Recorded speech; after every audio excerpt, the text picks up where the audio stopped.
एक मिनट भैया, एक मिनट बस। बंटू बन चल लाइव पे चल रहा है जी। देखिए, ये तो उनसे पूछिए जो मिल सका उत्तर में सुना के लाइक कर जी।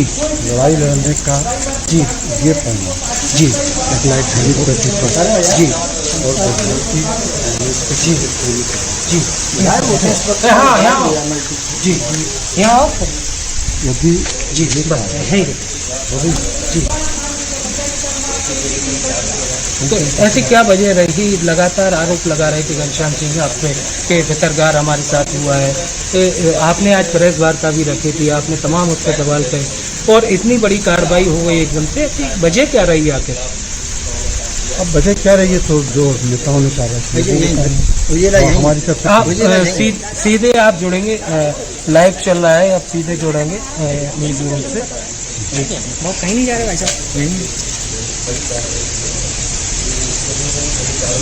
और राजेंद्र जी हमारे साथ सीधे इस वक्त कनेक्ट हो गए। राजेंद्र जी, भीतर घात के घनश्याम सिंह ने आरोप लगाए और उसके बाद आप पर यह बड़ा एक्शन लिया गया है। पहला रिएक्शन आपका क्या? देखिए, घनश्याम सिंह जी ये सब खुला उनका जानते हैं तो भारतीय जनता पार्टी के नेता रोहतक में सबसे मिले हुए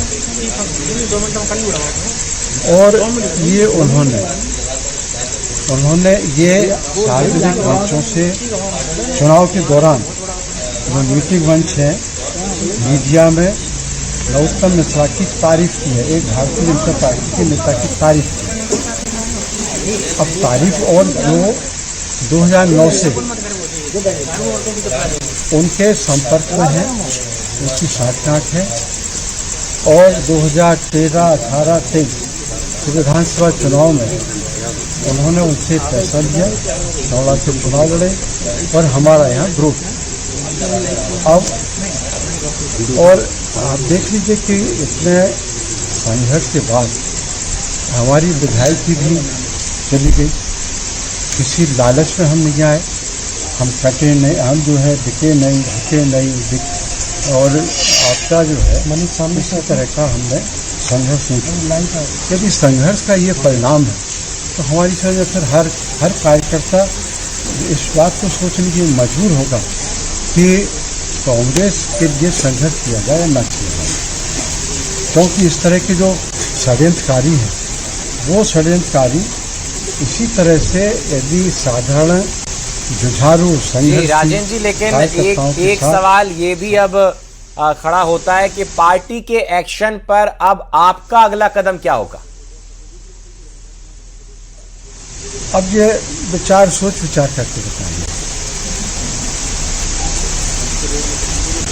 और नतीजों को लेकर क्या कहना चाहते हैं कल, क्योंकि उपचुनाव के नतीजे आने वाले हैं। इसके पहले आप इस सीट से विधायक रहे थे, आपकी क्या राय? देखिए, हम लोगों ने 2023 के विधानसभा चुनाव में आप सब जानते हैं कि गृह मंत्री को हमारे साथियों ने बहुत संघर्ष किया और 2023 के बाद भी अभी वही वातावरण था और उसी फसल जो हम लोगों ने वो पिच जो बनाई उस पिच पर संघर्षशील कार्यकर्ताओं ने जो पिच तैयार की उस पर घनश्याम सिंह जी बल्लेबाजी कर रहे हैं। तो राजेंद्र जी, क्या ये मान लिया जाए कि कांग्रेस को कहीं ना कहीं हार का डर है? नहीं, अब ये हार का डर तो वैसे नहीं होना चाहिए, लेकिन जब कांग्रेस प्रत्याशी एक भाजपा नेता की तारीफ करेगा, मन से प्रशंसा करेगा, तो वो किसके लिए वोट मांग रहा है यही समझ में नहीं आ रहा था। कांग्रेस के लिए वोट मांग रहा है या बीजेपी के लिए वोट मांग रहा है? तो ये जो उन्होंने अनुशासनहीनता की है, एक बीजेपी के नेता की मंच से तारीफ करना, मीडिया में तारीफ करना चुनाव के दौरान, ये बहुत बड़ी बात है। उन्होंने ना तो दिग्विजय सिंह जी की तारीफ की, ना उन्होंने जीतू पटवारी की मेहनत की तारीफ की और ना उन्होंने संघर्षशील कार्यकर्ताओं की तारीफ की। तो अब आप खुद ही अंदाजा लगा लीजिए कि कौन कांग्रेसी और कौन कांग्रेसी नहीं है। बिल्कुल, लेकिन राजेंद्र जी एक सवाल मेरे मन में ये भी है कि आप पर ये भी आरोप लगाए गए कि उस तरीके का, क्योंकि आप पूर्व विधायक हैं, उस तरीके का प्रचार प्रसार आपने नहीं किया, ग्राउंड पर उतरकर उस तरीके की भूमिका आपकी नजर नहीं आई। क्या कहेंगे इस पर? नहीं, वो तो हमारा हर्निया का ऑपरेशन हुआ है, तो हमको डॉक्टर ने एडवाइस किया कि अभी आप कहीं जा नहीं सकते, घूमने नहीं सकते, तो इसलिए हम जो है वो घर पर ही रेस्ट करते हैं। बिल्कुल। भूपेंद्र जी थोड़ी देर पहले हमारे साथ जुड़े हुए थे, वो दावा कर रहे थे कि केवल 1000-1500 वोटों का ही अंतर आएगा और कांग्रेस से सीट को जीतती हुई नजर आ रही है, लेकिन बीजेपी कह रही है कि जी इस बार हम बड़े मार्जिन से जीतेंगे, हमने नया प्रत्याशी भी उतारा है। आप क्या कहते हैं? हम ये चाहेंगे कि भाई हमने यहाँ कांग्रेस को मजबूत किया है बतिया में, तो कांग्रेस ही जीते। अब यदि कांग्रेस हारती है, ये प्रत्याशी के कारण हारेगी। कांग्रेस अगर हारती है तो आप कह रहे हैं कि अपने प्रत्याशी के कारण हारेगी, यानी कि आपका मानना यह है कि जो प्रत्याशी चुना गया है वो सही प्रत्याशी नहीं है, ये कहना चाह रहे हैं आप? निश्चित रूप से सही इसलिए नहीं है कि जो व्यक्ति 2009 से यहाँ नरोत्तम मिश्रा के डर और भय से और लालच में क्षेत्र छोड़ के सौड़ा चला जाता है और 19 साल बाद फिर लड़ने के लिए उसका आता है, और यहाँ जब चुनाव लड़ रहा है वो, तो आप भारतीय जनता पार्टी के नेता की तारीफ कर रहे हैं।